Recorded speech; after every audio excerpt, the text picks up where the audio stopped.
Alright, today we're talking about kit. Let's get on it.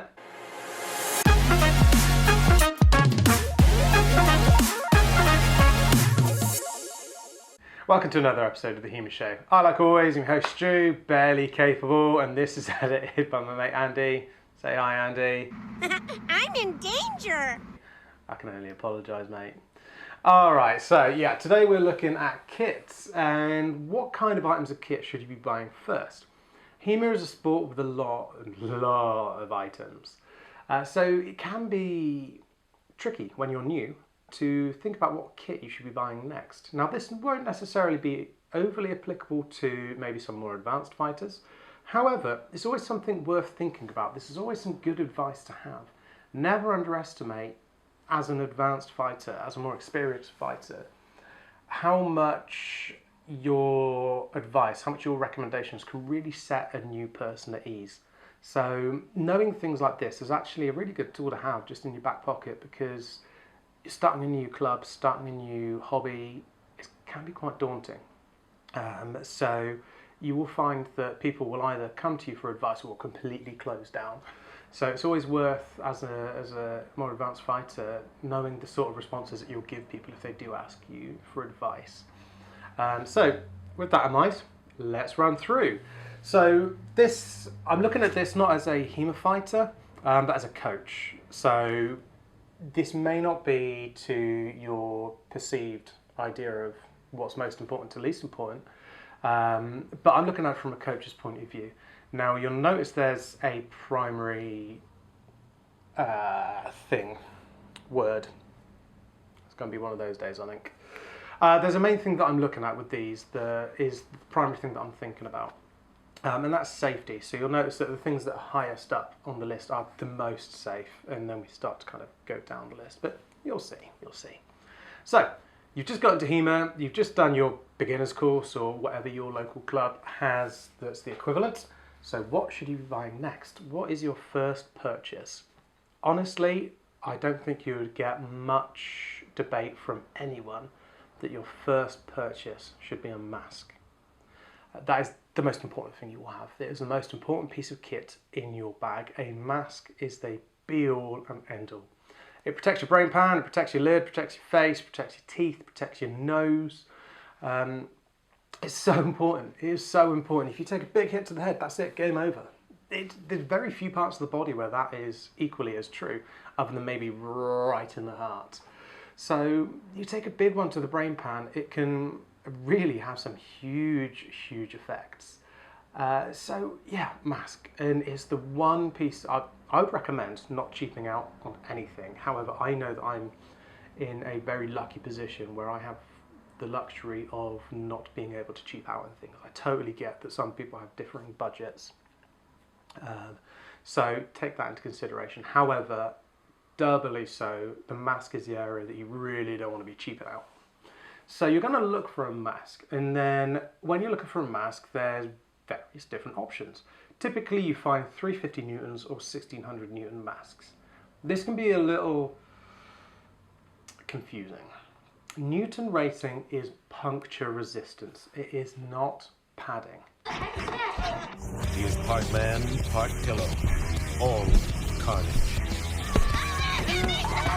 Pierce Hawthorne has transformed himself into an unstoppably plush devil. War won't stop at First Blood Part 2. The higher the Newton rating doesn't mean that it will absorb more stress when it is hit with blunt force trauma. Newton rating isn't padding. Newton rating is just essentially dumbing it down. In layman's terms, Newton rating is its resistance to ripping, essentially. And when that comes most handy isn't actually with things like pointed weapons where you are scoring on the thrust, because they should have blunts, they should have flattened tips, they should have roll tips. That shouldn't be much of an issue. When Newton rating really comes into its own is when a blade snaps. I've got a broken blade, I'll show you. I'm going off camera a lot these days. Okay, so to absolutely bollocks. just move the chair. No, that doesn't bugger about the focus. To absolutely no one's surprise, this is the Club Sport feather, and it is broken. Despite what they told us, it still broke, it's still crap. I've painted the quillons just for, it's quite handy. I've just brushed the mic and he's going to give me a bollocking. This needs to stop, now! It's very good for showing orientation of the wrist and various things, showing parries and so on and so forth. Anyway, back to the point, good story. So, this is where the Newton rating really comes in handy. This sword is snapped. It is given what I can only describe as a murder point on it, a murder tip. I don't know if I hold it closer if that's going to mess with the camera or not, but you may be able to see that. But it is incredibly sharp, especially this murderous little pokey bit here. That really wouldn't take much at all to go through any kind of padding. So that's where the Newton rating really comes into it. So every piece of kit, every piece of non-rigid kit, I should say, will have a Newton rating to it, either 350 or 600. Now, this is a little tricky bit. Should you get 350 Newton or 1600 Newton? Obviously, if the price isn't an issue, you've got a set amount of money set aside for a mask, and the amount you have covers 1600, then go 1600. But if you can just about afford the 1600 or the 300, is it worth saving a bit or going full out? Honestly, as I said earlier, on the mask, it's the one area you probably don't want to be cheaping out on. You don't want anything going through and puncturing and losing an eye or whatever. So where possible, I would say get 1600. But that's, and I want to be super clear about this next bit, that is not to say that 350s are not suit for purpose. They are.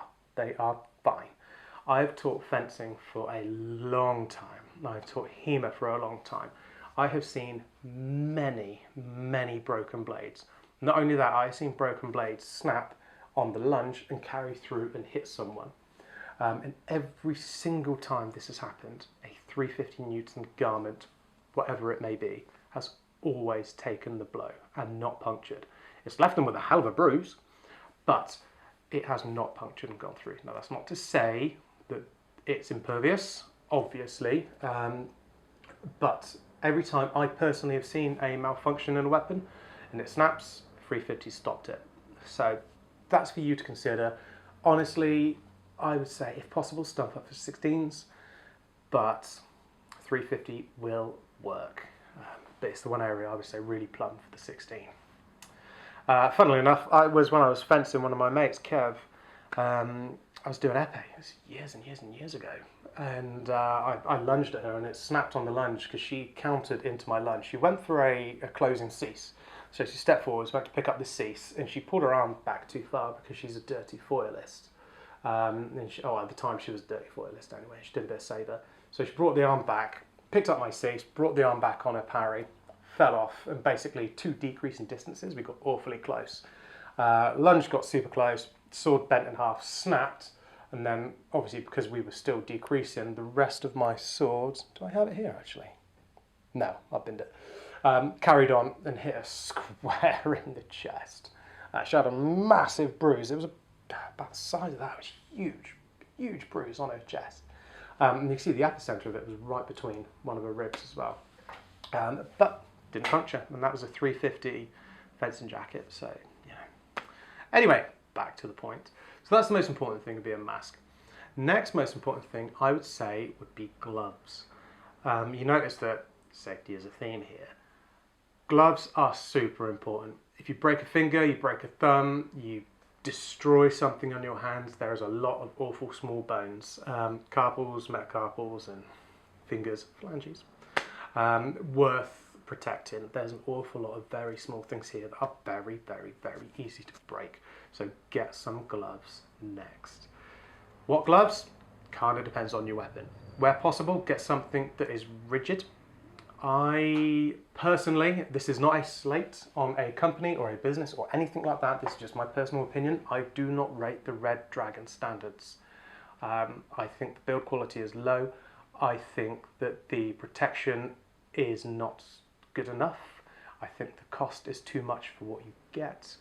I think they are slightly too bulky to fit a lot of swords, and they aren't fit for purpose for a lot of other swords. That's just my opinion. That's not me giving shit, even though I just did. But that's just my opinion. I'm not saying don't go for them. That's just what I personally feel, and especially as a coach, I see someone rock up red dragons. First thing I do is check what weapon they're using. If someone has red dragons and they're bothering about with a steel longsword, no dice, no dice. I will give them my own gloves for sparring that session before I will put my insurance at risk doing that. So what? Yeah, gloves. Next one. What gloves to get? Anything with rigid protection. Again, depends on the weapons you're having. But if you're doing longsword, for example, the most prevalent sword at time of recording, Spez Heavies, the lobsters, they're great. They're huge. You will look like Hellboy because you'll have massive hands. But they're very protective, but they are not impervious. The first one of my guys got some lobsters on my recommendation, actually. And the first week he used them, he just got that 1,000,000 to 1 shot go up underneath his thumb. Hit his thumb up really badly, bruised the top of the nail, and the nail came off. It was gross. But no gloves are perfect, okay? You will always get hits. It's about mitigating the damage potential of the hits that do get through. The Infinity Gauntlets by Sparring Glove are great. They're articulated, they're individual fingers, but they are turbo money. The Sparring Glove, they're just called Sparring Gloves, and they've got the long cuffs, the hourglass. Those are the ones that I use. They are fantastic. They are brilliant. They're the same concept as the Spez lobsters, but they are much smaller profile. They offer slightly less protection, and I've taken some wallops to the hand with them. And they hurt, but they don't damage, which is the key. I'm okay with pain, I'm not okay with damage. I have a little precious orchid. And I've been absolutely fine with those. And they even fit in some sabres, and actually my Regnier I-3 arming sword fits with those absolutely fine as well. So they're great gloves. Those are the ones I recommend people get. They're a fairly catch-all glove. Whereas if you're doing things like rapier or side sword actually is one of the rare one of the rare weapons I would say that the red dragons actually work quite well for. Rapier, you want something a bit more malleable, maybe some of the Tempest light gloves, the dueling gloves. So yeah, for gloves, honestly, it depends on the sword, but just make sure there's some sort of rigid protection there. Next most important thing, and this is where it may be contentious, but I would say get some chest protection, get a chest rig, protect that body. Honestly, you can't go wrong with the Spez APs, AP Pro, depending on what your budget is. They seem to be the gold standard in HEMA at the moment. There's an awful lot of AP jackets rocking around there. For those of you that don't know, Andy, stick a picture up please. Those are the ones with the plastic plates all the way down. The reason why I like them is they are hugely protective. They move really nice once they are broken in. Before they're broken in, you will move like 90s Batman. But they're great. They're really, really good. And what they do is, because they've got these rigid plates on them, it means you don't actually have to buy any additional things like elbow cops, arm protectors. You don't need to get any base layer for the biceps or anything like that. They're nicely protected from the get-go. And it's nice to have some shoulder protection. You'd be surprised how many jackets just have a little bit of padding in the shoulder, whereas actually some rigid shoulder is really, really nice. So honestly, I wouldn't bother dither about too much. Spez, AP Pro if you can punt for it, especially if you're going to do a little bit of rapier or arming sort of side sword or anything like that. There are others out there, obviously. The Red Dragon one, I actually do rate the Red Dragon jacket. A surprise, to be sure, but a welcome one. But yeah, chest protection, number 3, because there's a huge amount that you have then. You're basically set from the waist up. After that, breeches. You see that there's one item that's getting lower and lower and lower down the list here that I've not come to yet. Breeches. Get some bloody breeches. Get some good ones. Fencing breeches are not good enough. Jogging bottoms are not good enough. Jeans are not good enough. Chinos, you know who you are not good enough. Definitely one person who's going to see that and know that that's him. You need breeches. Don't dither about with anything else. Yes, they're a little expensive. Yes, they seem like, out of all of these things, the most luxury item. But again, you're paying for the Newton resistance. And don't forget, you've got femoral arteries.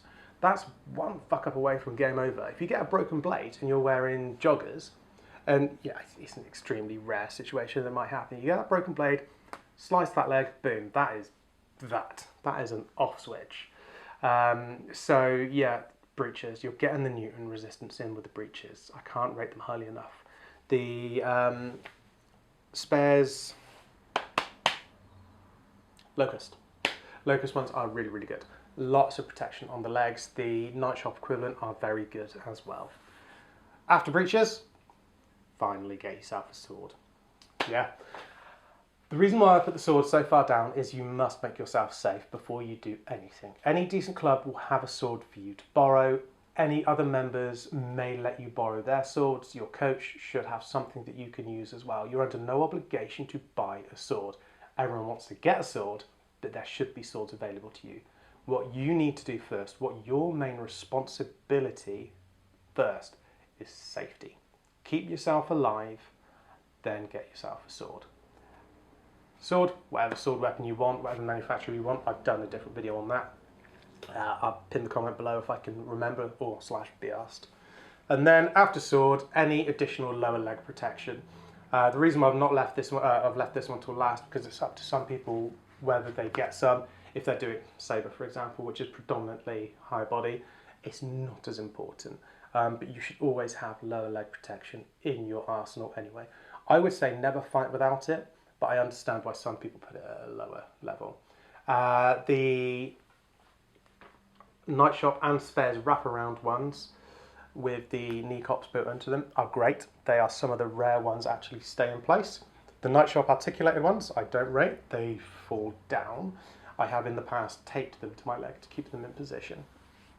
And controversially, the superior fencing big chonkers, they're fine, they stay in place, they're cheap. I know some people get a bit weird about superior fencing. I'll go into that in another video. But yeah, they'll work, they're fine, they'll work. Anyway, so that's HEMA Kit, and that's the order that you should buy things. Mask, gloves, chest protection, breeches, sword, lower leg pro. That, in my opinion, is the order you should go, and that is geared up towards safety. Make yourself safe first before you start fighting. There we go. I have spoken. I have spoken! Right, I've overrun massively. Fuck it. Right, so, question answers.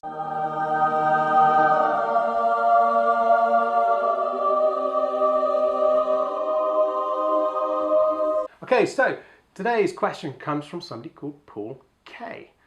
Do you have any HEMA regrets? Yes. On the drive home after every single session, when I'm aching, when I'm sore, when I'm sweaty, when I'm hungry, when I'm battered, beaten, buggered and bruised. Every week. Nah, joke. I love it. HEMA regrets. The only real regrets I have about HEMA is that I didn't do it sooner. It's a weird thing. It's only really grown hugely in the last couple of years. It was a bit niche, a bit back garden-y when I first started doing it. So yeah, I wish there's nothing I could have done differently. Circumstance. It's only really gotten big, like I said, in the last couple of years. But yeah, I wish I could have come to it sooner. But other than that, nah, man, loving it. Splashing around in this kiddie pool, brilliant. Cool, right, that's that. So, thank you for tuning in, and I'll catch you next week.